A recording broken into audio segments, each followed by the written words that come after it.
Эмнеден улам сиз Исманкуловду телефондон сүйлөшкөнүңүздө лапух деп айткансыз? Мен аны тартып алат экен деп эч ким ойлогон эмесмин. Жумабеков кандай врач? Жумабеков өзү травматолог. Күчтүүбү? Травматология боюнча. Андан да күчтүү врач барбы? Бар. Декретный отпуск эмес иштеп, ошо иштеп жүрүп барып төлөгөндөр бар да. Ошондойлордун ичинен жанагы сиз айткан ДЦП башка оорулардын бүт баардыгы чыгып атат. Ошонун улам чыгып атат. Ошонун улам чыгып атат. Албетте Алымкадыр агай 100гө чыгыңыз. 100 жыл жашаңыз деп айтам. Сиз ден соолугуңузду Баткендеги бир кичинекей поликлиникага ишенип таштай аласызбы? Мен кайсы жерге жөнөтсө да ошол жерде иштечимин да. Мен медбрат болуп иштеп, профессор болдум. Членкор академик болдум. Кайсы жерде керек болсо мен ошол жерде иштеп, элге ушундай кылып аткам. Ошол жерге ооруп барып калсаңызчы? Баткендеги бир айылга ооруп барып калсаңыз ишенип ошол врачка ишенесизби? Ишенүү мүмкүнбү азыр? Министр болуп жүргөндө, спортивка кийип алып туруп ушундай больницаларга кирчимин. Көбү мени тааныш эмес. Мынакей деп туруп мен айтчымын. Мен могу оору менен келдим, көрчү деп. Мен ушундай текшерчимин.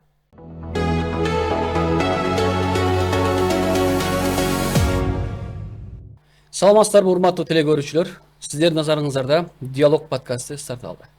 Сиздер менен бүгүн мен Мирлан Муратов болом. Бүгүн бизде конокто биз жакшы көргөн, биз сүйгөн, биз ар дайым бул агай сүйлөгөндү күтүп көргөн биздин экс-министр, профессор Алымкадыр Бейшеналиев агайыбыз бүгүн түз эфирде конокто. Ассаламу алейкум. Саламатсыздар. Кош келипсиз. Рахмат. Ден соолуктарыңыз жакшыбы? Жакшы. Бүгүн биздин подкастка көңүл буруп, убакыт бөлүп келгениңиз үчүн биз сизге терең ыраазычылык билдиребиз агай. Рахмат. Бүгүнкү көрсөтүүгө дайынсызбы? Дайынбыз. Мен биздин көңүлүбүздө болгон, биз даярданган суроолорду беребиз. Эфир бүткөн соң Мирлан ушул жерин кырып койсоң болобу деп айтпайсыз, Жок. Буюрса андай болот. Менде жашырган, катып койгон, андай мындай эчтеке жок да. Ачыгын ачык айтып жүргөм. Кыргыз элинин баардыгы эле билет. Ачык айтып, ачык жүргөнүмдөчү. Ошол сиз ар дайым конференция бергенде биз барып өзүбүз тартып, таң калчубуз, ушунчалык болгондой эле айтып салат депчи. Алымкадыр агай, менин өзүмдүн оюм боюнча айтайын сизге. Акыркы кезде эмне менен алек болуудасыз? Бул биринчи суроо. Февраль айында 25-жылы отставкага кеткенден кийин интервьюмда айткам, 40 жылдан ашкан мен өзүм жубайым, 3 баланын апасы, ошол катуу ооруп 3 операция болду. Азыркы кезде 4-5 химия алды. Мен ал жанында өзүм ухаживать этип, өзүм жардам берип ошонун жанында жүрөм. Биринчиден. Экинчиден мен өзүм жалпы хирургия кафедрасынын башчысымын. Наука менен заниматься этип, ошол эле кезде клиника Акунбаевда операцияларды кылып атам, чоң операцияларды. Наука менен заниматься этип атабыз, статьяларды жазып атам. И кандидат менен докторлорду чыгарып атабыз.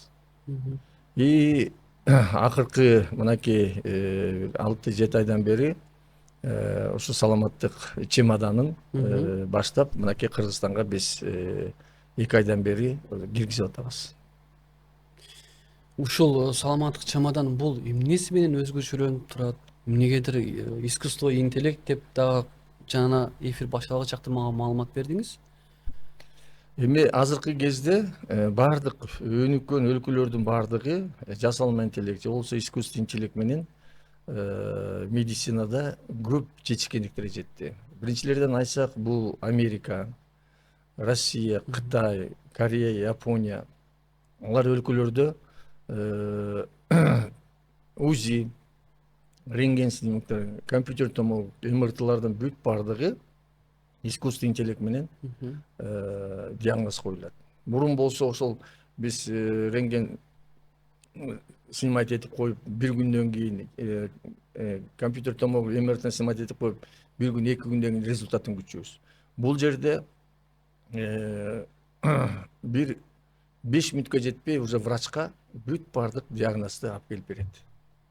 Азыркы кезде мына Россияда чоң Москвада чоң центрлардын бүт баардыгы ушундай рентген снимоктарды, компьютер томография, МРТ кандай менен болгондордун бүт баардыгын биринчи проект деп коет. 5 жыл 18 жылдан бери Москвада кирилип, алар бүтүрүп азыр региондорго киргизилди. Экинчиден барыңыздар билесиздер, азыркы кезде искусственный интеллект баардык адамдын жашоосундагы бүт баардык жерге кирди. Ошондой эле мынакей биз искусственный интеллект деп баягы айтканда кайсы искусственный интеллект деп атканы, мынакей билип атасыздар, биздин бир жерге барабыз дегенде такси менен бара турган болдун кайсы жерге деп көрсөтүп койсо, таксисттер жолду да көрсөтүп берет. Кетип баратканда эмени да көрсөтүп берет. Тиги кайсы жерде кирбегиле, бул пробка экен деп. Ошондой эле биздин элдердин бүт баардыгы адресин айтып койсоңор, ошо жөө кайсы жерге жете тургандай. Бул искусственный интеллект биздин элдерибизге кирди, ошондой эле медицинага кирди. Бул чамадан жөнүндө айтып бере турган болсом, 2025 жылы январь айында Садыр Нуркожоевич президент, мен анда министр болчумун, чакырып айтты, мынакей мен бизге Россияда жүргөндө, Москвада жүргөндө Сбердин чемодан здоровьясын көрсөттү. Ошол фаптарга же болбосо центр семейный медициналарга каякта врачтар жетишпегенде, узкий специалисттер жетишпей аткан жерлерге, оборудование жетип аткан жерлерге ушул чемодан кирсе, ошол чемодан ошол жерден бүт баардык проблемаларды чечет экен деп. Мен бул жерде ар бир областтын координаторлордун, программисттерди, айтишниктерди алып алып, Москвага барып, Сберге кирип, чемоданды биз көрдүк. Чемоданды көрүп, бүт баардык биздин врачтардын баардыгы айтышты, муну киргизип биз эметсек, биздеги болуп аткан Кыргызстандагы айылдагы проблемалардын баарын чечет экенбиз. Мен келип президентке айттым. Президентке айтып, биз программа түзүп, договор түздүк. Договор түзгөндө алар бизге чемодан берип, серверди бияка коюп, биздин врачтардын баарын үйрөтүп, киргизип бермек. Бирок мен президентке айткандан кийин бир 10 күн, 15 күн ичинде отставка кеттим, жана айтым боюнчачы. Ошого кеттим. Менден кийинкилер алышты, менден кийинкилер дагы интернетке чыгып атты, мынакей сатып алдык, мынакей киргиздик депчи. Бирок күзүндө мен өзүбүздүн врачтардан сурасам, биз каалагандай кирилип, биз каалагандай кылып элге жардам берген баягы саламаттык чемодан болбой калыптыр. И ошондо мен бул президенттин абдан жакшы идеясы болчу, муну сөзсүз киргизиш керек деп мен команда түздүм. Команда программисттерден, разработчиктерден, врачтардан алып, баардык өлкөлөрдөгү болгон ушундай көрүп чыктык да. Биздикиндей чемодан азыркы кезде жок. Эмне үчүн жок деген себеби, Америкада, Россияда, Казакстанда дейли, Кытайда, Япония тиги буларда болгон датчиктердин баардыгы бар. Кээ бирлери искусственный интеллект менен диагноз коюп атат. Бирок мындай чемоданга чогултуп, бүт баардыгын чогултуп туруп, бир жерге барып 15-20 мүнөт ичинде диагноз койгон. Биз ушул чемоданды кылып, азыр патент изобретение деп коет, өзү Кыргызстанга бердик. Азыркы кезде мынакей Казакстандан дагы келиптир, мындан кийин Казакстан менен жолугам, алар дагы айтат, бизге дагы алардан дагы киргизиш үчүн биз евразийский патент алышыбыз керек экен. То есть эми бул жерде көп нерсени айтпай эле мен кайсы приборлор бар экенин бүт баарын айтып берсем, эмне үчүн дегенде баардык элдер, баардыгы клиникага баргансыздар, поликлиникага баргандан кийин врач менен сүйлөшүп турасыңар. Врач менен сүйлөшүп турганда 15-20 мүнөт врач сүйлөшүп атканда 5 эле мүнөт бейтапты карайт. Калган убакта кагаз түрүндө жазып бериш керек. Биз бул жерге ошол сүйлөшүп атканда эле искусственный интеллект паспортный данные деп коет, ошону толтура баштайт азыр. Аны болсо врач текшерет, туура киргизил, туура киргизилген жок. И врач көрдү дагы айтат, анализди кан анализин берип келчи, моча анализин берип келчи, 2 түшүп келчи, артериалдык давление кылып келчи, УЗИге барып келчи тигиде. Ошентип бейтап 2 күндө алып келет. 2-3 күндө алып келет. Алып келгенде карап туруп айтат, сенде жүрөгүңдө кичине изменение бар экен, кардиологка бар дейт. Же болбосо сахар көбөйүп кетиптир сеники, эндокринологка бар дейт. Байкуш бейтап кайра бир күн 2 күн бар болсо специалист барат, бар болсо районго барат, областныйга барат, эмеге барат. УЗИден текшерилгенде сенде щитовидный железында зоб бар экен, же шишик бар экен, же молочный железаны текшергенде сенде шишик бар экен. Кой онкологко жөнөтүп. Эгер печень менен желчный пузырь текшергенде сенде таш бар экен, хирургка барат деп, ушинтип байкуш бейтап 3-4-5 мүмкүн 1 димашка чейин барып туруп гана анан кийин лечение алат. А кээ бир оорулар бар, мисалы инфаркт, инсульт, сахар диабетин баягы абдан көбөйүп кеткенден кийин комага түшүп калышы мүмкүн. Аларды бул 15-20 мүнөттүн беретте кызыл свет күйөт. Бул жерде проблема бар экен, жөнөткүлө дейт сразу. Ошентип бул биздин айылдагы жана фаптар деп коет, ошол жердеги врачтарга, семейный врачтарга абдан чоң керектүү. Бул кийин мен ойлоп атам, ар бир врачтын жанында бул врачтарды баягы алмаштырбайт. Бул врачка жардам берген, консультация берген, жанында жүргөн абдан жакшы, акылдуу профессор же акылдуу академик да. Мен ачыгын баягы кыргызга түшүндүрүп айтканда. А эң акыркы чечимди баары врач алат. Врач чечет. Эмне кылыш керек? Эми бул чамадандан бизде Кыргызстанда эле барбы же Өзбекстан, Казакстан, башка мамлекеттерде алдыбы Азияга? Азыркы кезде дагы айтып коеюн, мындай чамадан эч жакта жок. Жок.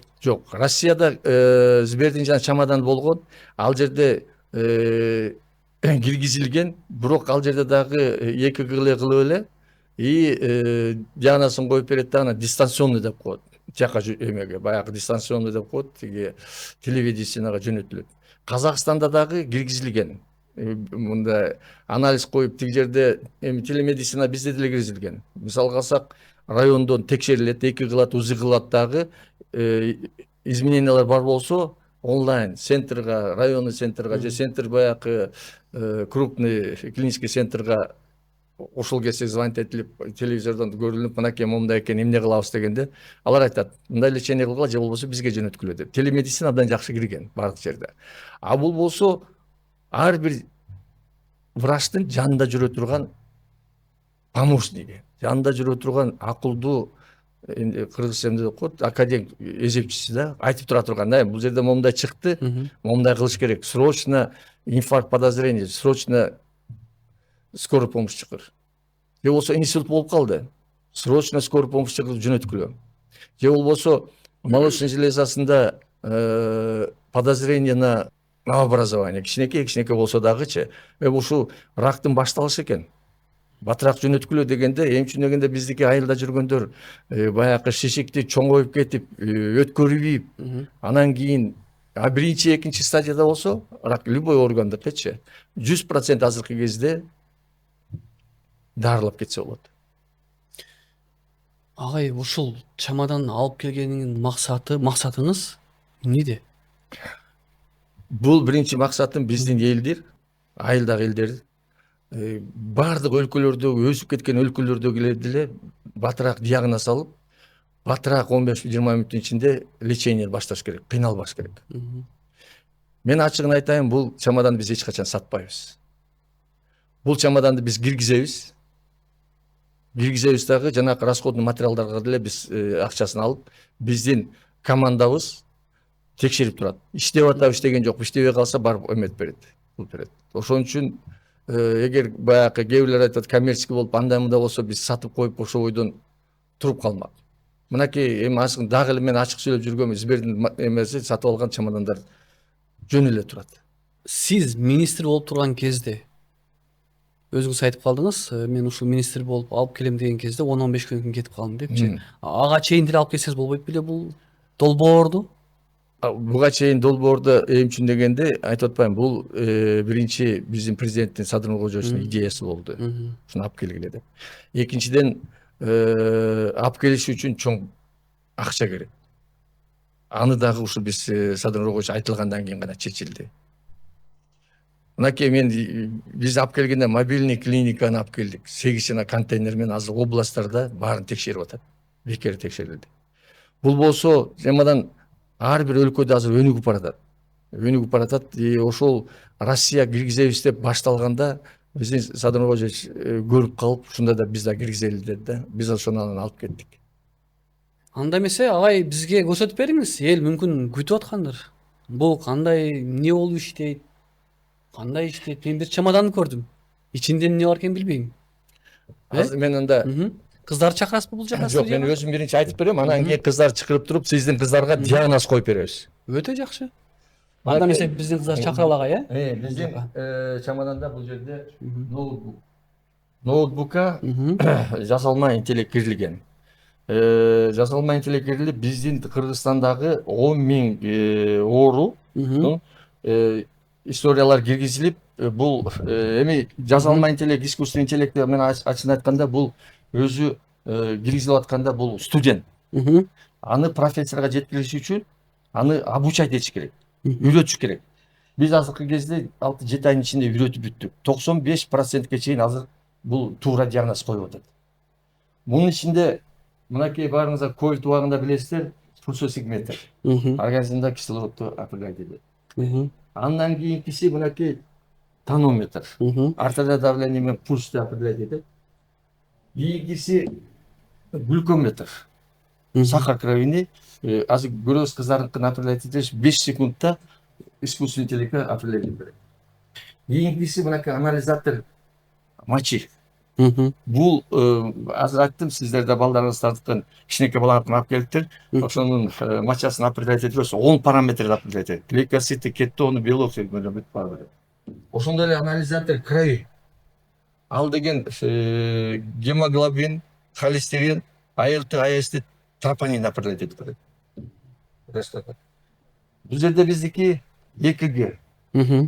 ЭКГ бизге определять эткенден кийин, мисалы алсак, баарыңыздар билесиздер, ЭКГни определять эткенден кийин аны бул жерде биздеги чыгарган азыр биз кагазда чыгат, кагазды берет, ал кардиологко барат. Кардиолог жазат. Изменение бар бекен. Андан алып алып турган терапевтке барат. Монда жазып берди депчи. Бул жерде биздики сразу эмесин чыгарып берет. Ушунун баары 15 мүнөт эле. 15 мүнөт ичинде. Эң жакшысы башка эч жерде жок. Биз Кытайдын заводу менен сүйлөшүп, Кытайдын заводуна. Монда болгон биз датчикти алдык. Бул датчик деген, мен иштеп атат азыр. Датчик деген бул жердеги бул щитовидный железаны, молочный железаны, ашказанды, печенди, желчный пузырьды, мал тазды, поджелудочный железаны көрөт. Аялдардын органов мал таза деп коет да, жеспей. Анан кийин бул жерде мен миттирип басып туруп, бияка кылсам, бул биягы менен көрөт, бул доплердики да, сосудтардын баардыгын көрөт. Азыр ушунун баардыгын сиздердики бул жерде эме жок экенбиз, кыздарыңызга текшерип диагнозун коюп беребиз. Ушулардын бүт баардыгы бияка кирет. Бияка киргенден Бул жакта атайын программа бар. Атайын программа бар, искусственный интеллект болот. Атайын программа менен диагноз коюп берет. Ошол эле кезде кандай болуп аткан дүйнө жүзүндө кандай жакшы дарылар бар, ошону момчал күнгө ичишиң керек, эмеси дозасы момчалыш, бул баардыгын жазып берет, көрсөтүп берет. Өтө жакшы. Азыркы кезде муну биз жеке менчик Ошто, Жалал Абадта, Баткенде бизде киргизилип иштеп, биз эмчүн дегенде азыр дагы биз көбүрөөк ооруларды, башка оорулар киргизип атабыз. Бул жерге мынакей калтырып койдук, азыркы кезде биз алып келген жокпуз. Цифровой фонендоскоп деп коет. Ал цифровой фонендоскоп койгондон кийин өкпө менен жүрөктүн урушун 40-50 эсе көбөйтүп туруп, сразу искусственный интеллект бизге окуп берет. Бул жерде сум бар экен, тиги бар экен деп. Андан кийинкиси биздики дерматоскоп деп коет. Айылдагылар бул жерде жара чыгып, андай болуп чыкса, дүйнө жүзүндө аслында меланомен бар, ошонун баардыгын искусственный интеллект коюп атат да дерматоскопия.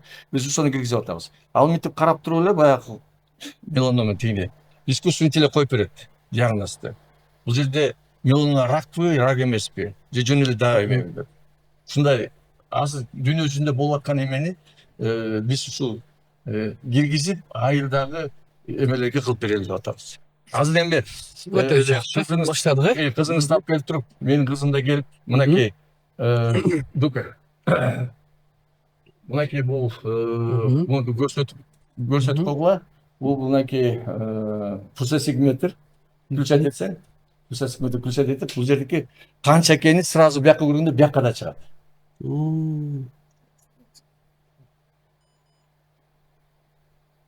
Бул жерде жалобы бүт баарын толтуруп, паспортный данный толтуруп дегендем дагы кылынат да. Бул жерде болсо мынакей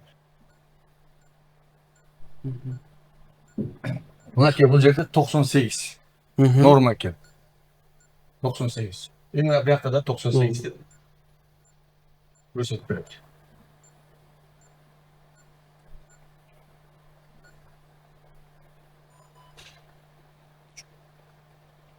Бул жерде сен эме сразу элечи, бул эметип берди. Абсолютно жетпейсиз, сразу эле пульсосик көрсөтүп кетсең. Экинчиден бул жерде суранып атат да, паспорттун данныйларды кызып толтуруп алуу депчи. Мынакей.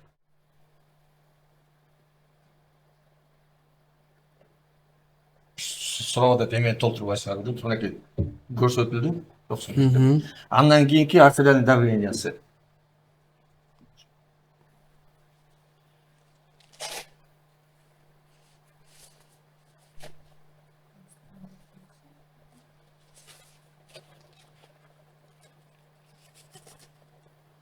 Биз сиякта болсо условия болуп квалификация эметип атабыз да. Биздин студия тилекке каршы кичине тардыгына байланыштуу, урматтуу телекөрүүчүлөр. Мынакей биз крупный планда алып берүүдөбүз, мүмкүн болушунча. Азыр мынакей давление көрсөтүлгөндөн кийин, эгер абдан чоң болуп кетсе, салсак нормада мынакей мунуку 116/69 пульс 79 экен. Мынакей.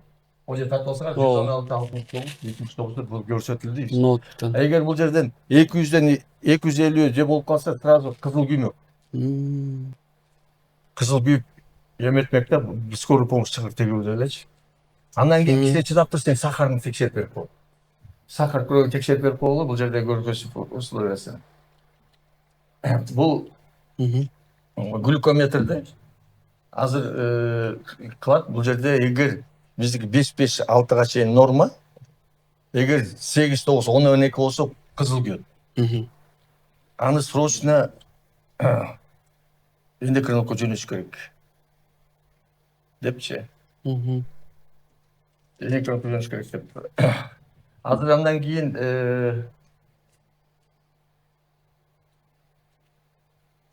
кичине эле. Кичине караңыз. Азыр жок, кичине эле. Эмет, мен өзүм хирург болуп эмес, көп операция, 20 миңден операция кылганы мененчи, кичинекей уколдон корком. Сиз өзүңүз коркосуз. Мынакей сахар алынды. Азыр мынакей 5 секундтун ичинде көрсөтүп берет. Сахарың эме жедиңби? Шоколад жедиңби? Бул жак камераны көрсөтпөңүзчү? Бул жак камераны көрсөтпөңүз. Мынакей 8 экен, кичине эме экен. Өйдө экен. Өйдө экен. Мурун тапшырчы эле? Канча болду эле? 8 болуп, сеники повышенный экен. Үчүн дегенде муну эми муну эртең мен айтам, сахар жебей, конфет жебей, шоколад жебей, антимитип туруп келсе, биз текшерип көрөбүз. Эгер ушундай болуп эле 8 болуп турса, анда уже биз консультация беребиз да, азыр көрсөтөт. Андан кийин мынакей бул 2 күнү, жанагы көргөзгөндө 2 күнү биз тарттык. Кылабыз. Тиги жанагы кичинекей баланын машинасын алып келбедиби? Мача ылдыйда турат бизде. Анализатор машина мынакей. Аз текшерип, бул эмесин кылып беребиз. Анализатор машина. Мачанда ушул жерде дайындап, результат чыгарып берип коесуздар, Ушулар чыгарып берип коебуз. Жакшы экен. Анализатор машина азыр чыгарып беребиз, анда анализде кровоеге балдарыңыз кан берсе, анда чыгарып берем. Азыр мынакей мачаны алып келиптир.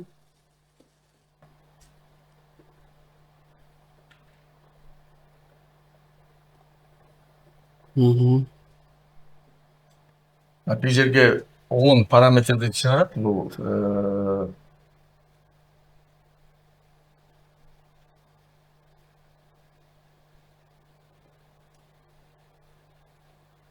нормал чыкты азыр.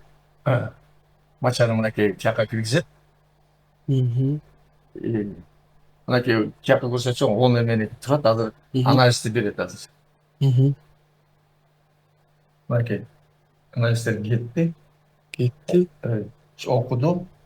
И бул жерде азыркы ноутбукка дагы ошол анализдер чыгат.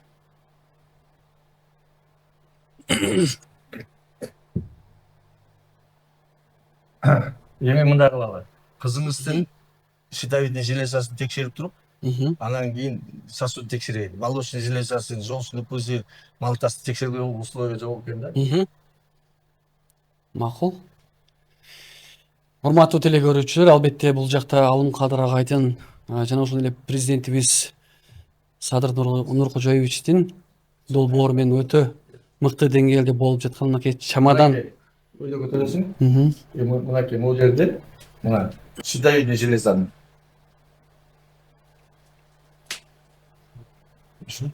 Щитовидный железаны көргөзгөндө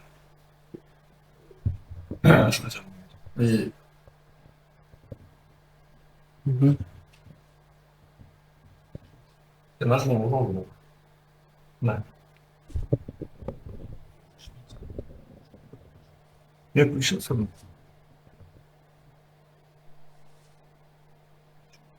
А? Мгм. Şimdi ноутбук көрсөтөт. То есть искусственный интеллект же. Мгм. Өйдө алгылар, ылдый алгылар. Көрсөтөт да. Мгм. Мынакей тартып атасың, багып тарсаң Ооба. болот. Мынакей көрүнүп экен. Бул жерде деген искусственный интеллект көрсөтөт да, щитовидный железа оңго жылдыр, солго жылдыр депчи. Ошол жылдыр саңында диагноз коет. Азыр биздики болсо УЗИстер Мгм. өздөрү опытный болуп чоң эме менен кылып атат да. Андан кийин биз буну менен башкалык текшеребиз. Бирок бул жерде мынтип базам дагы Мгм.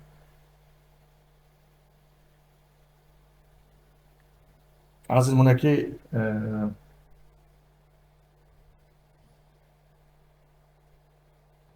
бияк жагы биздин организмде сосудтарды мына кызыңыздын эмесин текшерип көрүп бияка кылсаң сол артериясын Мгм.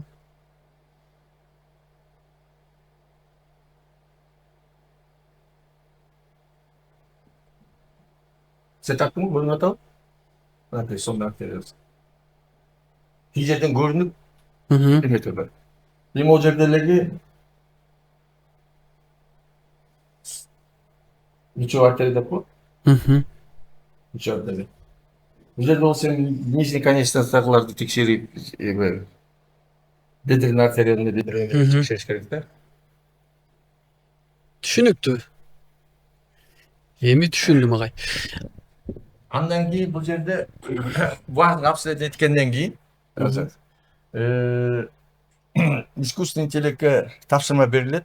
Диагноз кой, лечение кой деп. И бул жерде диагноз коюп берет, лечение коюп берет. Биз немен эмесең тиги мурдакын алып кандай кылып чыгаргандычы азыркыны.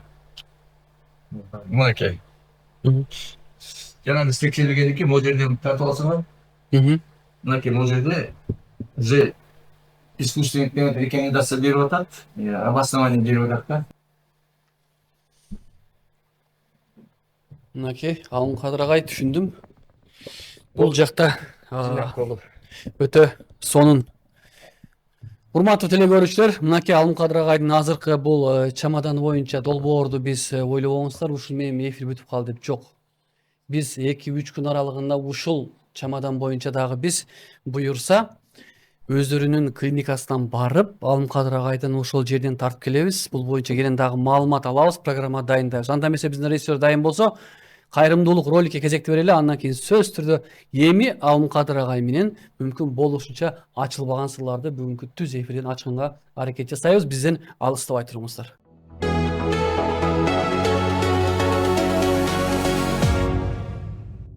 Урматтуу телекөрүүчүлөр, биз түз эфирди улантабыз. Бизде конокто Алымкадыр Бейшеналиев агайыбыз. Албетте түз эфирде. Агай, мынакей көрдүк. Бул баарыбыз үчүн эксклюзив. Албетте сиз ойлоп аткандарсыз. Бул чоң идея экенин биз баардыгыбыз күбүбүз. Көрүп атам, акыркы мен 3-4 күндөн бери ушул сиздин рекламаңыз ушул чамадан ушул боюнча өзүм да иликтеп чыктым.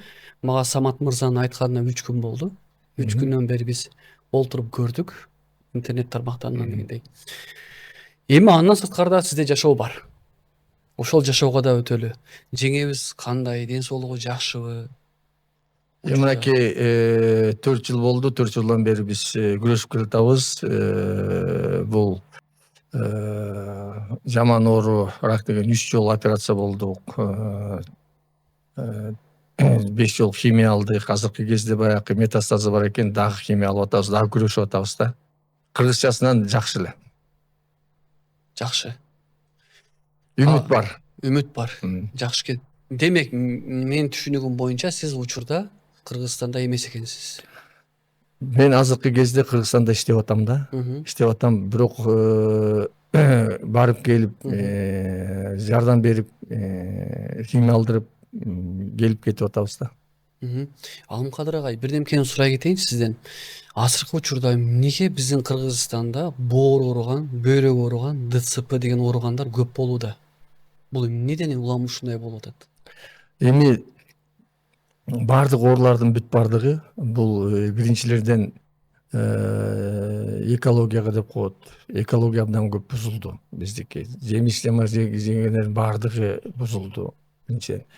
Экинчиден мурунку кезде профилактический бар болчу, наблюдение, профилактический бар төрөп убагында эле бүт бардыгы колдонулуп тиги болуп. Мен министр болуп турганда көргөм, биздин баягы боюнда барлар бир ай калганда башка жакта миграциядан келип, ага чейин кандай болуп аткан изменелер көрүнбөй эле келип төрөп кетишип аткан. Ошол кезде көп оорулар алдын ала албай калып сүрөт жүрүп атты, боюнда барганда ар бир эмеде баягы динамический наблюдение коет, ошонун баарын көрүп туруп, кандай өзгөрүүлөр барып барса ошонун баардыгы биздин врачтар дары берип оңдоп кетиш керек эле. Андай болгон жок. Андай болбой атат.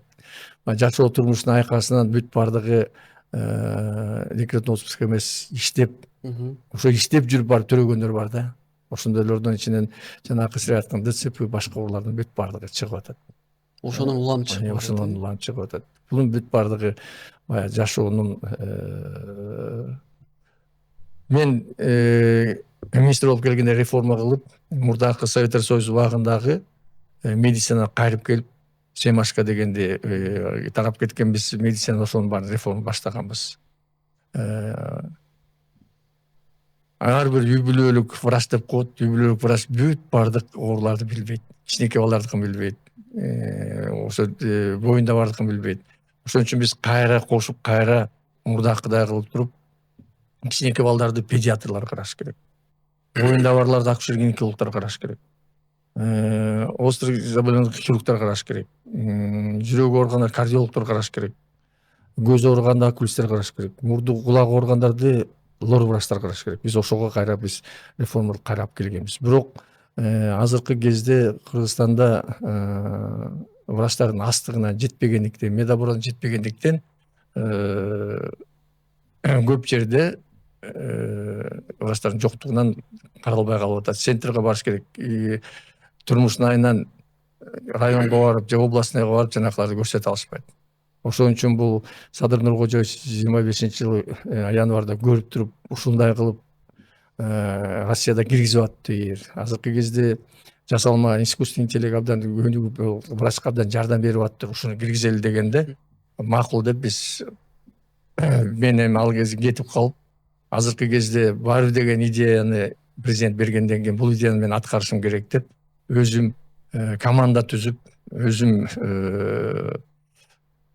кылып азыркы кезде биз Кыргызстанга киргизип атабыз. Мурдагы башка өлкөлөрдө жок приборлордун чамадан жокун киргизип, бирок приборлордун баардыгы Кытайда, Америкада, Кореяда, Японияда чыккан. Алардын баарын биз алар менен сүйлөшүп, ошол жердеги биздин ошо чамаданга Bluetooth аркылуу кирип, татыктуу боло турган биз чамаданда эмеге приборлорду заказ бердик. Алар уже келе баштады. Мынакей биз азыркы кезде чогултуп, бүт баардыгын уже биз бере баштадык. Агай, министр болуп жүргөн кез жакшы экен же азыркы кез жакшы экен сизге? Кандай жагынан? Мен деген өзүм 8-класстан баштап эле мечтать эткем.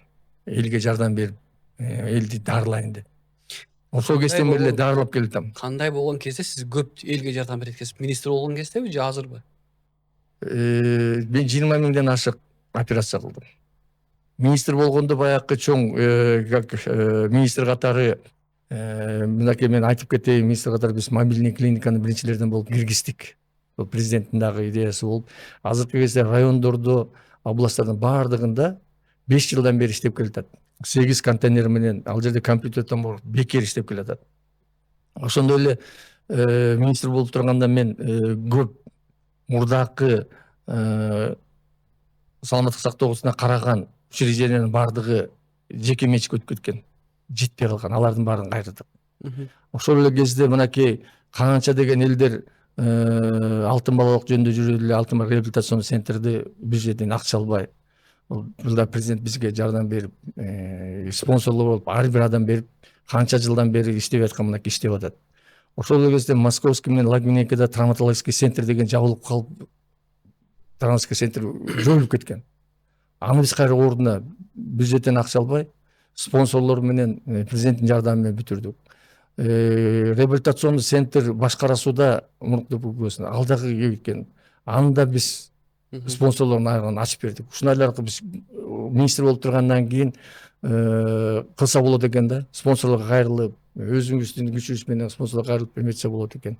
Азыркы кезде мынакей мага көп суроо берип атат, корпорациялар, чоң Сбер корпорациясы, государстволор мынакей ушундай искусственный интеллектти киргизип атышат. Силер кантесиңер, силерде каражат барбы, эме болду депчи. Мен айттым, башка жакта кылгандай эле биз дагы спонсорлор кылып, өзүбүздүн каражаттарды болуп, жаш балдар, элди ойлогон жаш балдар мынакей программисттер, 20 программист иштеп, Антропи Клауда деген менен сүйлөшүп, ошолор менен ачып, серверди айттым, Кыргызстанга же бир жерге кетсек, жок, ал Америкадан экени тартылбайт экен деп Финляндияда ачышты. Финляндиядан ачып, ошол жерден серверди ачып, кийин уланып антимитип Кыргызстанда ачабыз. Илон Масканын спутниги эмеси бар экен. Ошону азыр бизде ар бир чамаданга киргизип атышат. Кайсы жер тоодо болсо дагы интернет жок болуп калса да, тоодо болсо да, тиги болсо дагы ошол жерге ошол спутниктүү интернет киргизип атышат. Балдар бул жаш балдар, программисттер абдан мындай өздөрү да патриот балдар экен. Биз иштеп беребиз. Бизге чайпайга эле таап берип турсаңыз дейт, ага, биз калган бүт баарын киргизебиз деп мынакей иврачтар дагы бүт баардыгы киргизип, мен ойлоп атам, азыркы кезде көп благотворительный фонд, жана фондда тиги буларга бизде кайрылып, ошо балдар айтып атышат, кайрылып биз чогултуп эме кылсак, жанакы датчик деген заводдон биз заказ бердик. Заводдон аны алганга биз азыр оптом алсак $2-2,5 миң калат экенбиз. Мында алсак 3-3,5 экен да. Ошо датчиктерди азыр алып келип, мынакей балдар алып келип алып иштеп, бардык жерге иштетип атабыз. То есть мен ойлойм, муну биз бүт бардык кудай буюрса ФАПтарга, центр семейный врачтарга, анын үстүнө үй бүлөлүк врачтардын бардыгы мурун мындай статист болуп калганда, келгенде эле эки кылып кел, УЗИ кылып кел, рентгенге түшүп кел, анан анализ берип кел, берип келгенден кийин карап туруп кардиологко барып, сеники 2 күндө изменение бар экен, жазып кел, сахарды көтөрүлүп кетсе эндокринологко барып кел, өтүңдө таш бар экен, хирургка барып кел, эмне кылабыз деп жөнөтчү да. Бул жерде деген ал жерге көрүп туруп эле искусственный интеллект бүт баарын айтып берет. Могу жерде инфаркт же ишемия же инсульт бар экен деп кызыл күйөт. Скорый помощь чакырып туруп эле жөнөтөт. Тигин келгенче 2-3 күн өтүп кетип, инфаркт, инсульт деген биринчи сааттарда жардам берсе, ал калып калат. Ошондой эле мен айтып атпаймынбы, злокачественный опухольдор. Ар бирлерди биринчи, экинчи стадиясында кылсак 100%ке чейин дарылап кетсе болот. Ошонун бүт бардыгын бул биз каалайбызбы, каалабайбызбы, искусственный интеллект уже кирди, искусственный интеллект биринчилерден болуп, медицинага кирип биринчилерден болуп диагностикага жардам берет. Экинчиден, искусственный интеллекттин эмеси менен фармацевтика өсүп баратат да. Фармацевтика абдан өсүп баратат. Бардык кайсы дарылар кандай болуп эметкендигин врач окуп жетише албайт. Эсине да калбайт. А искусственный интеллект болгон дүйнө жүзүндө болуп аткан эменин бардыгы интернетке киргенден искусственный интеллектке кирип турат. Биз бияктан задание берсек, кандай ушул ооруну кандай дарылайт экен дегенде автоматически бизге жазып, дозасында, препаратындагы канча күн алыш керек, кандай алыш керек, бүт баарын жазып берип атат. Кыргызстанда биздин медицина алдыда баратат деп ойлойсузбу? Биздин медицинаны мен ойлойм алдыга биз чылдырабыз. Азыр деген биздин өзүбүздүн потенциалыбыз бар. Жакшы дүйнө жүзүнө атактуу, дүйнө жүзүнө белгилүү биздин өзүбүздүн специалисттер бар. Ошолор менен азырда мен сүйлөшүп, ошол эле мисал алсак, УЗИ диагностика кылган абдан жакшы билгендер бар. Рентгенди кылгандар бар, КТны койгондор бар, компьютер томограф, МРТны. Ошолордун бардыгын биз азыр бириктирип туруп, искусственный интеллект менен кылып берсек, райондо кылып аткан, шаарда кылып аткан эмелердин бүт бардыгын ошолор анализдеп туруп, диагноз коюп бергенге жетишибиз керек да. Башка өлкөлөрдө ошо кылып атат, биз да кылышыбыз керек.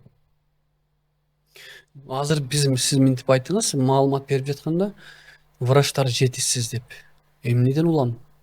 Врачтарды мен билесиздер, көп биздин биринчилерден болуп айлыктын астыгынан, баягы жашоо турмушунун эмесинен көбү Россияга, Турцияга, Казакстанга, башка жака кетип калышкан.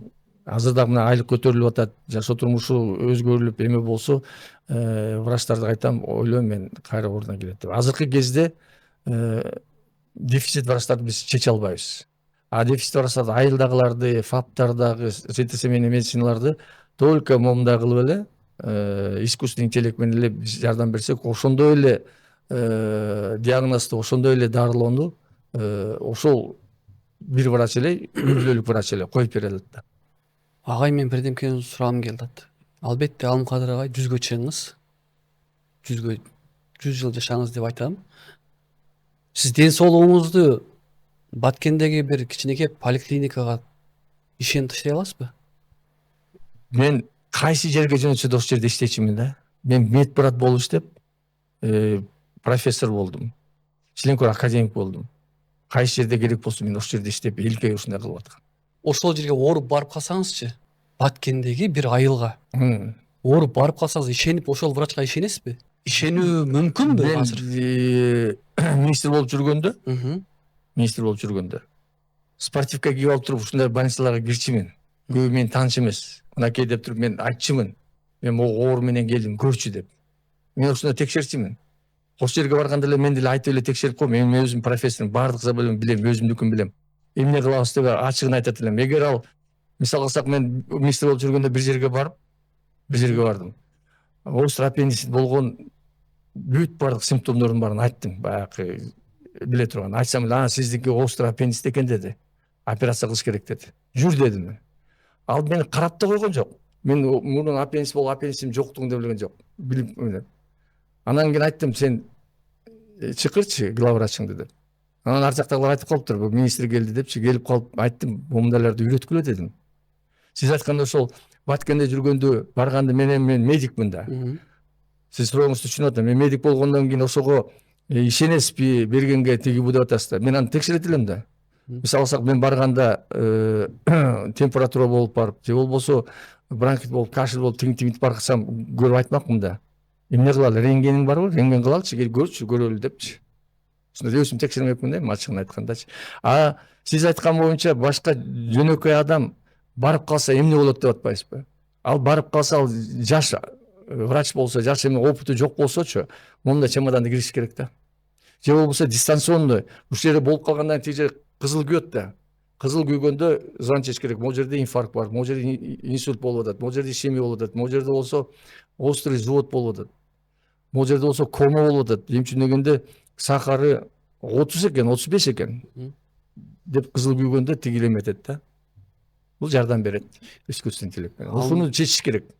Сиз министр болуп турган кезде түп-түз буту менен барып каза болуп чыккан адамга күбө болдуңузбу? Мен өзүм министр болуп турганда мага келип түп-түз келип больницага кирип мен өзүм хирург болгондон кийин барып операция кылып кетип аттым, андайды мен көргөн жокмун. Бирок сиз айтканды түшүнүп атам. Практикада болгон үчүн биз аларга мага жалоба келгенде мен комиссия кылып, комиссия текшерип, кээ бирлер ошол врач виноват болсо, то есть комиссия чечти да. Ким виноват экен? Ошол чечти. Врачтар дагы виноват болгон күн болобу негизи?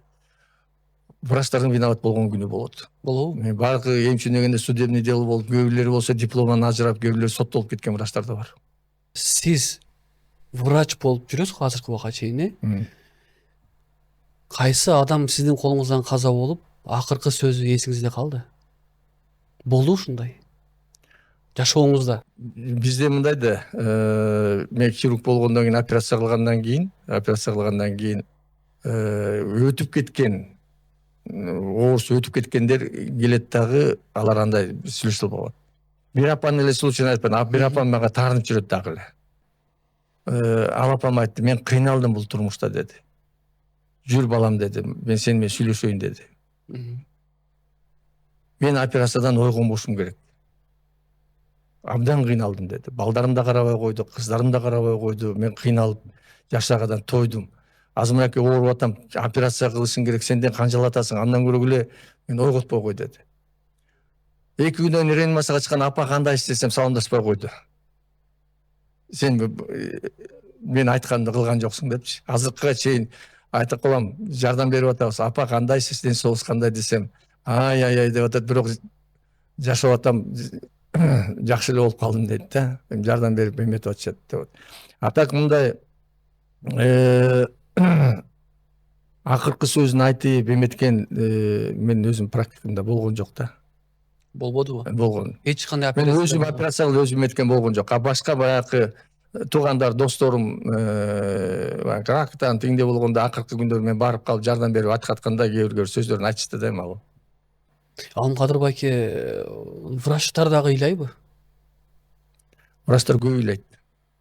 Көп ыйлайт. Көп ыйлайт.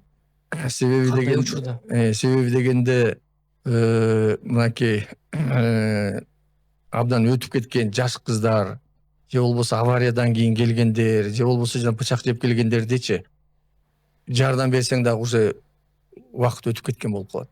Мынакей мен баягы Баткен эмесинде, окуясында биздин бригада менен барып калдык. Ошо барып калганда ошо жолдон 12 жаштагы кыз менен апасы өтүп келет, апасы бери жакка өтүп кетип, кыз ар жакта калып калат. Кыздан кийин биздин балдар алып чыгып биз келип операция кылсак, кан көп кетип калган экен. Абдан жантылашып куюп атып да биз ошол жерден аны алдырып ийдик да. Өтүп кетти. Ким ыйлады? Ошондо врачтардын баары ыйлады. Эмнеге мындай болду депчи. Сизчи? Мен да ыйлайм да, бирок көрсөтпөйм да. Эркек болгондо министр болуп туруп ыйлап атсаң, анын башка барсы. Атап мен деле Министрге жүрөк бар да. мен деле өзүм көп жерде эч кимге көрсөтпөй, мындай кыйынсынып тиңде мындай болгону менен эч ким жокто ыйлап алып, кыйкырып алып бугумду чыгарып алам.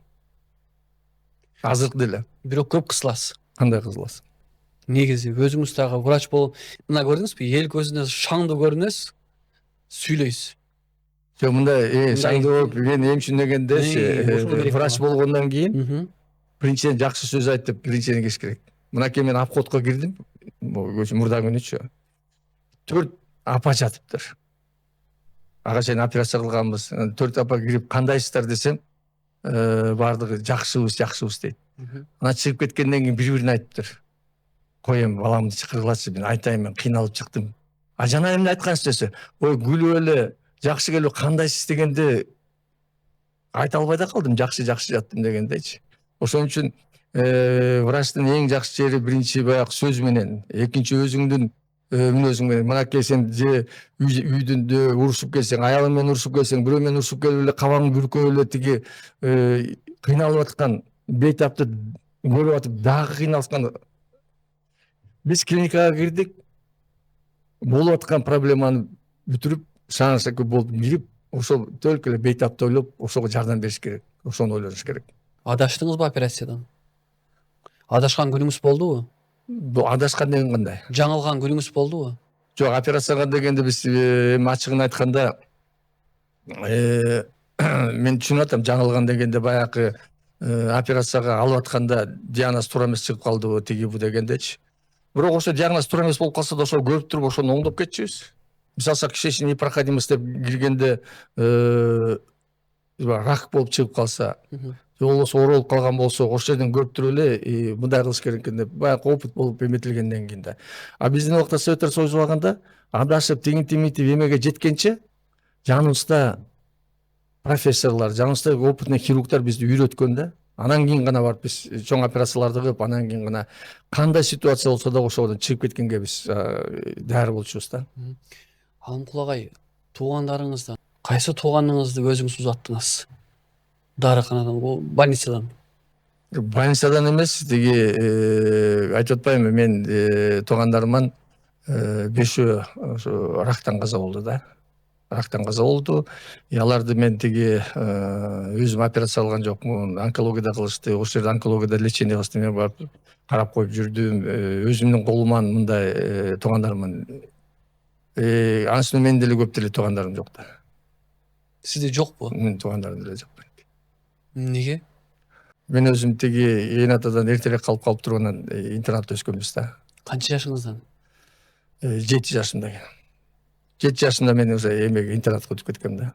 Турмуштун кыйынчылыгынан биз кетип калганбыз да. Анан ошон үчүн азыркы кезде мен туугандарымдан мына 3 балам бар, ошолордун балдары бар, небелери бар, иним менен карындашымдар бар. Ата эне жытын сагынасызбы? Мен кээ бирде жаш кезимде эметкенде ойлочумун да. Ошо атам менен апам болуп менин жетишкендиктеримди көрсө кандай деп ойлойт эле, эмне дейт ойлойт эле депчи. Азыр болсо өзүм уже чоң ата болуп калдым, чоң болуп калдым. Уже балдарымды эстеп, неберелеримди эстеп. Алымкадыр агай, дагы бир суроо берейин сизге. Эми келечек биздин Кыргызстанда медицина эмне болот? Мен ойлойм, азыркы кезде мынакей медицинага мен өзүм министр болуп турганда эле 3 жолу зарплатаны көтөрдүк. Азыр да көтөрүлдү. 50-60 миң, 70 миң, 80 миңге биринчиден. Экинчиден, ар бир областтарда, ар бир райондордо жетишпеген медоборудованиянын баардыгы алынды. Бүт баардыгы алынды. Дагы алынып атат. Ошондой эле дүйнө жүзүндө болуп аткан баягы аппаратура диагностикага коюла турган баардык методика бизде бар. Баардык лечение бар. Мен ойлоп атам, медицина Кыргызстандыкы жакшы өнүгөт. Жакшы өнүгүүдө. Өнүгүүдө. Азыркы учурда кээде олтуруп министр болуп турган кезде ушул адамды бекер урушкан экенмин деп арман кылган күндөр болдубу сизде? Мен көп ойлонуп туруп кылган иштеримди ойлонуп туура эле кылдым. Эми үчүн дегенде көп ойлонуп калышты, мени баягы мынакей башка министрлер отурганда кээ бир частный клиника кылып, учреждение алып кеткендердин баардыгын мен коркпой эле калдык.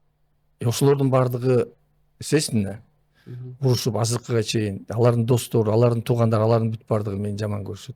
Ким жаман көрүшөт? Бирөөсү ким? Баардыгы эле көп, бүт баары эле интернетте чыккан.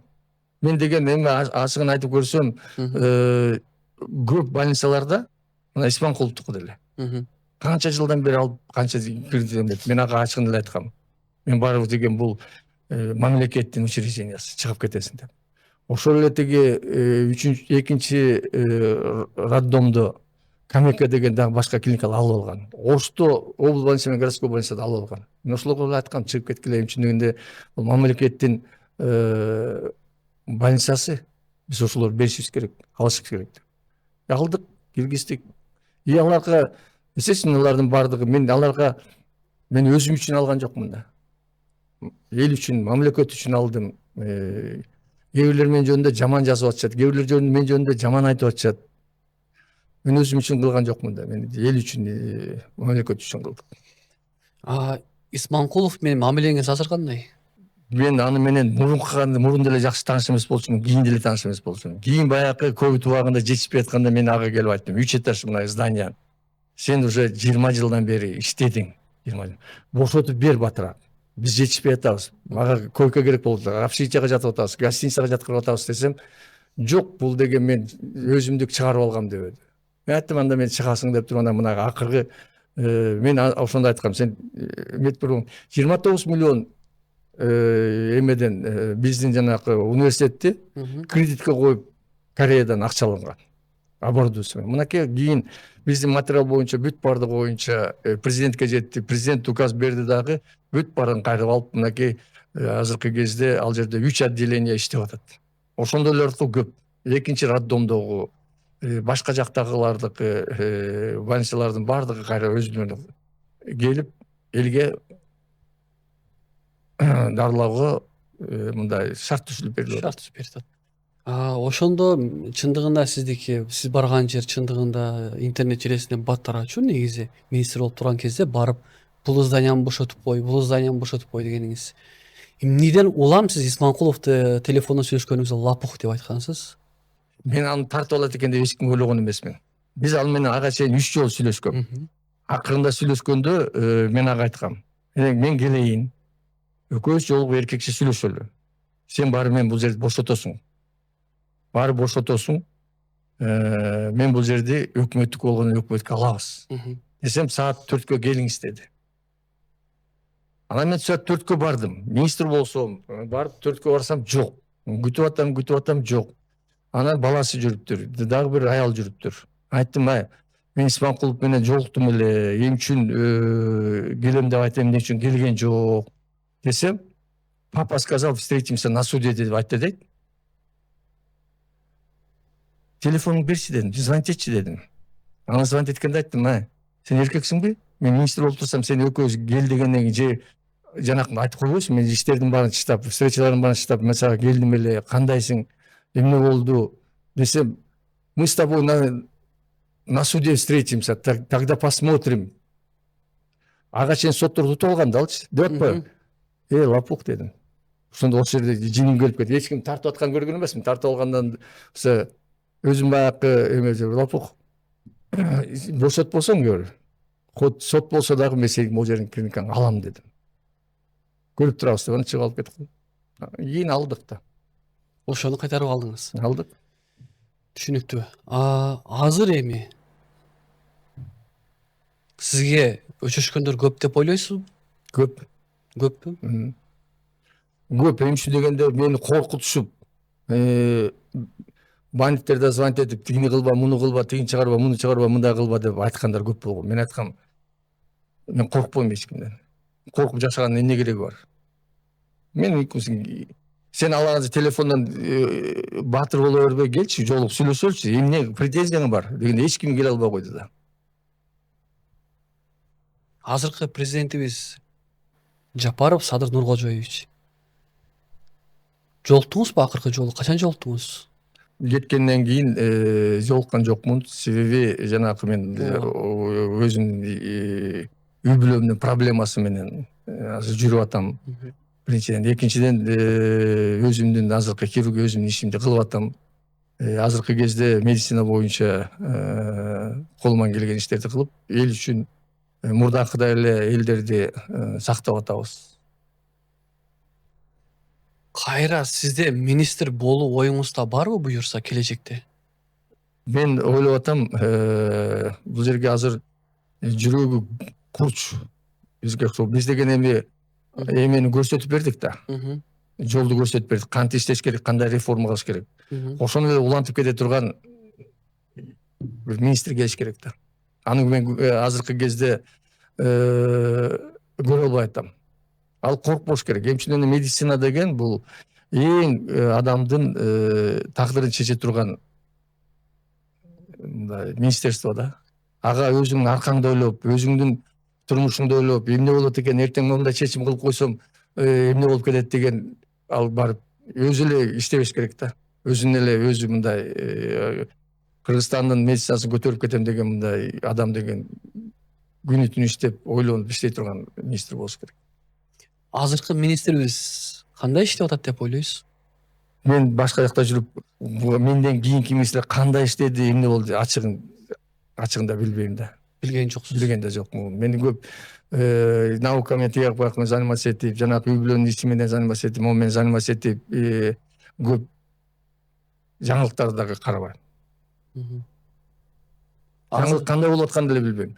Кээ бирлердин аты жөнүн да билбейм. Ачыгын айтам да. Кээде кайгырасызбы?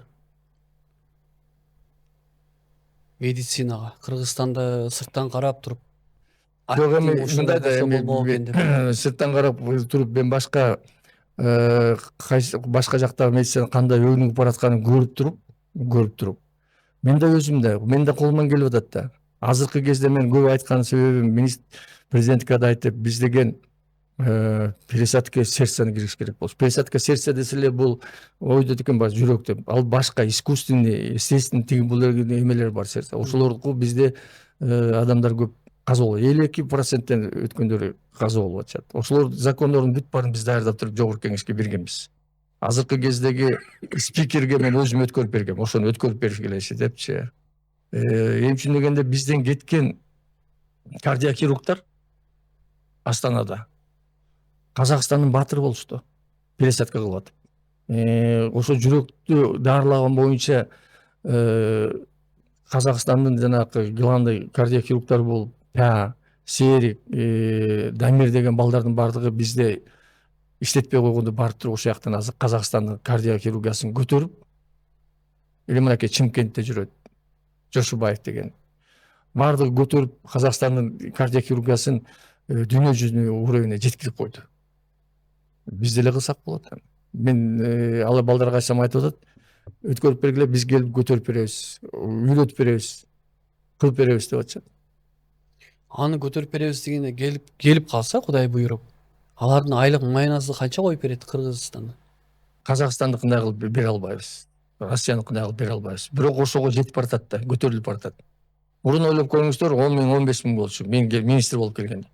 Азыр мынакей 50-60 миңге жетти. Кудай буйруса мен келгенде бир интервьюда айткам, $1000 жетет депчи. Жакын арада биздин экономикасы болсо, ушундай политика жүрүп отурса $1000 жетет. Азыркы биздин медицинада врачтарга ишенсек болобу? Болот. Күчтүү врачтар барбы? Күчтүү врачтар бар. Негизи бар. Кайсы область десеңиз бүт баардыгын мен по фамилияны айтып берем да. Мен бүт баардык врачтардын уровеньдери кандай экен, кандай иштейт экен, бүт баарын билем. Жумабеков кандай врач? Жумабеков өзү травматолог. Күчтүү Травматология боюнча. Андан да күчтүү врач барбы? Бар. Бизде Бар. травматолог Бар. Ким? Эми мындай да, травматология деген чоң область. Ал сабыр тазобедренный сустав боюнча. Ошол эле эме боюнча, позвоночник боюнча. Буты сынып, колу сынып, башка жактар сынгандардыкы, травматологический центрдагылар, биз ачкан травматологический центр Московский Лагменекада. Дүйнө жүзүнүн уровенинде азыр операция кылып атышат. Кандай операциялар кылып атышат? Ошто кыйын травматологдор бар. Алар кылып атышат. Ар бир бул медицинада, мисалы алсак, мен академикмин деп, мен деле профессормун дегенде, мен бир эле областта, же эки областта эле ошол абдоминальный хирургия деп коет, печень, желудок, кишечник, андай мындай боюнча мен күчтүүмүн. Менден күчтүү, 10 эсе күчтүү торакальный хирургдар бар. Ондон менден күчтүү онкологдор бар. Менден күчтүү сосудистый хирургдар бар. Ар бир областта бизде дүйнө жүзүндө кылып аткан операция кыла турган врачтар бар. Демек, менин түшүнүгүм боюнча Жумабековдон да күчтүү врачтар бар экен да. Бар. Көп экен да. Көп. Менден күчтүү 1000 врач бар.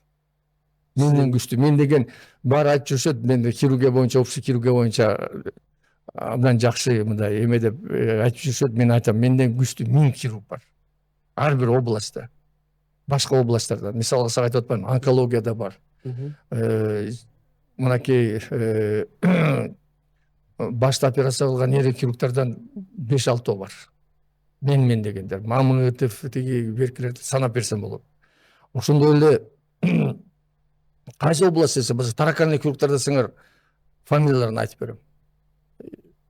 Окулист десең айтып берем. То есть дүйнө жүзүндө атактуу хирургдар бар, врачтар бар. Алымкадыр агай, азыркы учурда 2025-2026 алып көрөлү. Бизде Кыргызстанда кайсы оорулар менен көп адамдар өлүп атат? Бул статистика боюнча 55-57%ке чейин сердечно-сосудистый хирургия деп коет. Биз ошону токтотушубуз керек, профилактика кылып. Бул эмнеден пайда болот? Аялы менен күйөөсү урушуп кетти. Инфаркт болду. Ошону 2 сааттын ичинде диагноз коюп, стент койсо сактап калабыз. Башында артериальный давление көтөрүлүп, жакшы лечение кылбай койду, инсульт болуп калды. 2 сааттын 3 сааттын ичинде баштасак, аны сактап калабыз. Экинчи орунда бардык жагынан бул орус айткан злокачественный деп коет, эми кыргызча айтайын, рак көбөйдү. Рактан өлүп атышат. Рак эмнеден көбөйүп атат? Рак биринчиден бунун причинасы рактыкын эч ким билбей атат кандай экенин. Бирок көп нерседен рак келип чыгат. Ошол эле мынакей аялдардыкы молочный железа менен женский органдардыкы рак абдан көбөйдү. Да. Эгер эртерээк диагноз койсок, аны биз сактап кала алабыз. Биринчи, экинчи диагноздарды. Мен үчүн да рак боюнча азыр мына 4 жылдан бери бардык дүйнө жүзүндөгү онкологический центрлар менен бүт баары менен связь кылып, бүт баары менен сүйлөшүп, кандай кылса болот деп. Мен үчүн баягы башыма түштү да. Ошондой эле башыма сердечно-сосудистый хирургия түштү. Ошонун баарын эследип деп чыктым. Ошолордуку да. Ошо эки оору. И ар бир эмеде биздики эң чоңу ушул болуп атат, анан детский смертность болуп атат. Ушундай. И төртүнчүсү болсо билинбегени менен эмеден болуп атат, травма, автоавария тигиндей булардан болуп атышат. Алымкадыр агай, флеш, энергетик, адреналин, нитро, фанта, кола ичкенге болобу буларды? Эгер биз ачыгын айтсакчы, азыркы кылып аткандардын баарын ичпеш керек. Бардыгына кошулма. Ошол эле биз жеп аткан эле помидор, бадыраң, сандыраң деген бүт бардыгына кошулма. Кошулма барбы? Бүт баарында кошулма бар. Ошон үчүн өзүбүз өстүргөн жанакы селитр андай мындай эчтеке кошпой турган өскөндөрдүкү ошону кылсак, сиз айткандардын бардыгына эле кошулма, газовый бүт баарына кошулат. Ал ошол энергетикти ичкенде дагы жүрөккө зыянбы? Бүт баарына зыян. Эми зыян болсо ошону мамлекет киргизбей койсо болобу, болбойбу? Мен медикмин. Мен ушу ден соолукта карайм да. Жок, министрди болуп жүргөнсүз да. Министр болуп жүргөндө дагы мен ал киргизип, эмчинен анын баарын киргизип, андай мындай кылганда баары экономика караш керек. Биринчиден, экинчиден бул эмеге кирип атат да. Государственный эмес, частный бизнес болуп атат. Бүт баарын токтото албайбыз да. Негизи токтотуу керекпи? Өзүбүздүкүн чыгарыш керек. Токтотуу. Экологически чистый чыгарыш керек продуктыларды. Шоро деген сыяктуу. Экологически чистый. Мынакей биздин суубузду абдан баркташат. Ошо суубузду баркташат. Ошондой эле биздин алмабызды, черешнябызды, вишнябызды тигинин бүт бардыгы эмчинегенде бул экологически чистый продукты.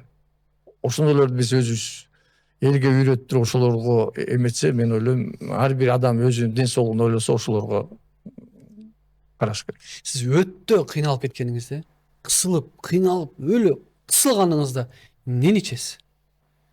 Мен 4 жылдан беричи, мисалы азыр дагы мына жүрүп атам да, онкологический центрдан канча деген ооруларды көрүп атам. Ошол эле эң эле 40 жылдан ашык жашаган жубайымдын химиялык кыйналып атканын көрөм дагы, көрүп туруп кыйналып эмне үчүн мындай кыйналды, эмне үчүн депчи кыйналып антимиткенде мурун билчү эмесмин. Азыркы кезде көп менде көп жазып берген молдолордун, достордун эмелери бар. Ошолорду күлчат этем. Кичине дуаларды окуйм. Ошондо гана эс алып коем. Суу, чай ичесиз демек. Суу, чай ичем. Энергетик, Жок, кола, жок, фанта Жок, андай. ичпейсиз. Мен ошону сурап атканымда. Жок, андайларды ичпейм. Ичпейсиз. Биздин студияга келгениңизге буюрса 2 саатын жүзү болот. Бирок алдыңызга койгон сууну ичкен жоксуз да.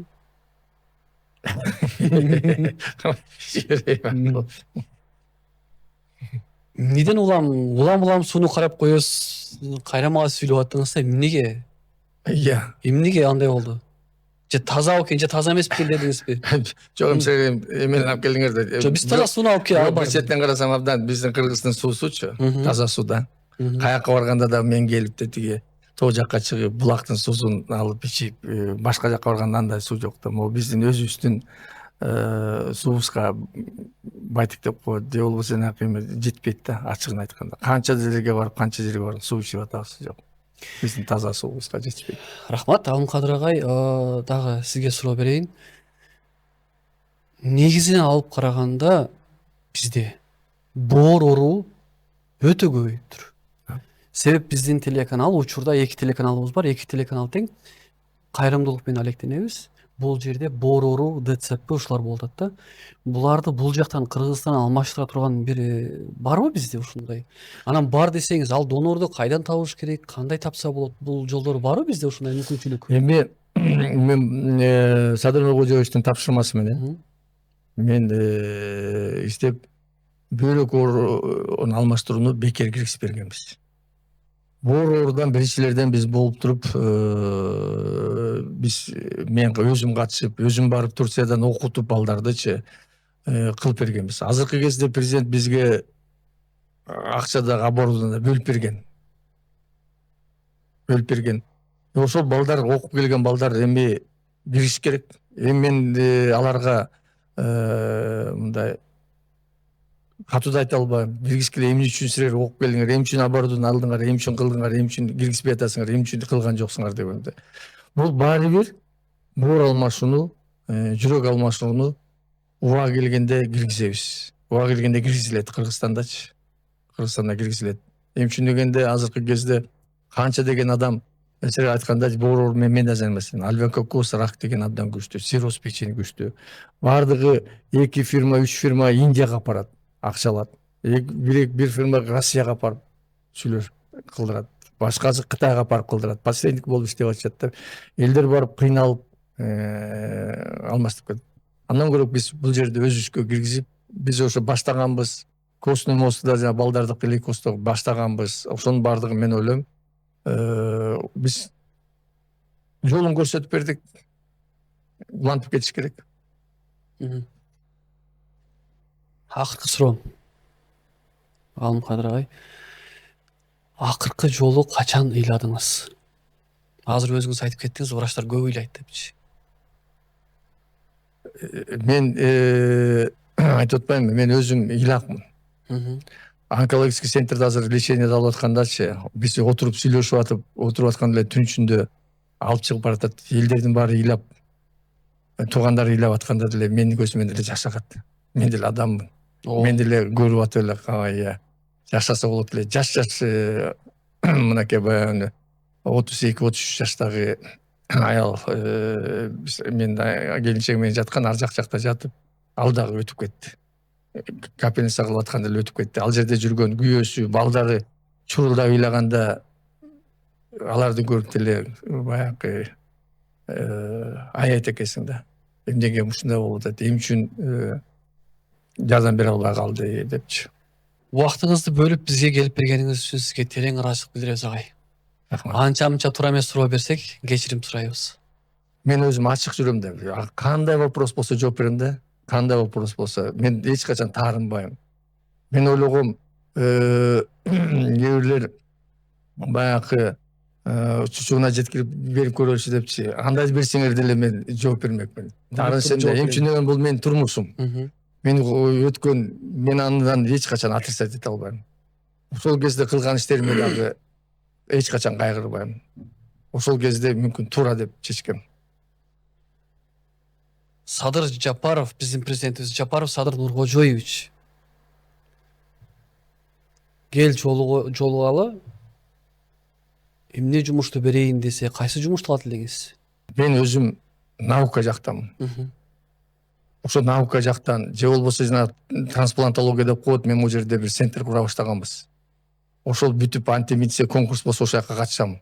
Мен эмчинегенде өзүм ойлоп атам, Кыргызстан азыркы кезде биз баштаган пересадки почки, пересадки органов деп коет, печень, костного мозга тигибу деген центр биз ачалы деп, центр уже курулуп атат да. Ошол центр өнүгүш керек. Башка биздин элдер, мындан кийинки элдер башка жака барып издеп каза болуп калбаш керек деп күтүп атыпчы. Өзүбүздө болуш керек. Буга биз жетебиз. Урматтуу телекөрүүчүлөр, мынакей бизде профессор агайыбыз Алымкадыр Бешеналиев болду. Агай, сизге эркин микрофон, мүмкүн болсо ушул камераны карап сүйлөп берсеңиз. Азыркы кезде мынакей биздин айтып кеткен Садыр Нуркожоевич берген, мага тапшырма берген бир тапшырма. Азыркы кезде биз өзүбүздүн жеке командабыз менен ишке ашырып атабыз. Кудай буйрса Кыргызстандын баардык бурчуна жеткирип берип, Кыргызстандын ар бир жараны өзү профилактический баягы обследование кылып, профилактический баягы башталып кеткен орунду эртерээк биздин Иринакеш чемоданы менен коюлуп, ошол эле кезде лечение алган менин азыркы кезде максатым бар. Ошого сиздер дагы, азыркы кезде врачтар дагы, азыркы кездеги ошол кыргыз элин ойлоп аткан спонсорлор дагы, благотворительный фонддор дагы бизге жардам берип, ар бир жерге киргизсе, жок дегенде мен ойлоп атам, канча деген биз адамдарыбызды сактап калат элек, канча деген апаларыбызды сактап калат элек. Ден соолукта болуңуздар. Чоң рахмат, урматтуу телекөрүүчүлөр. Ушул менен эфирибиз соңуна чыкты.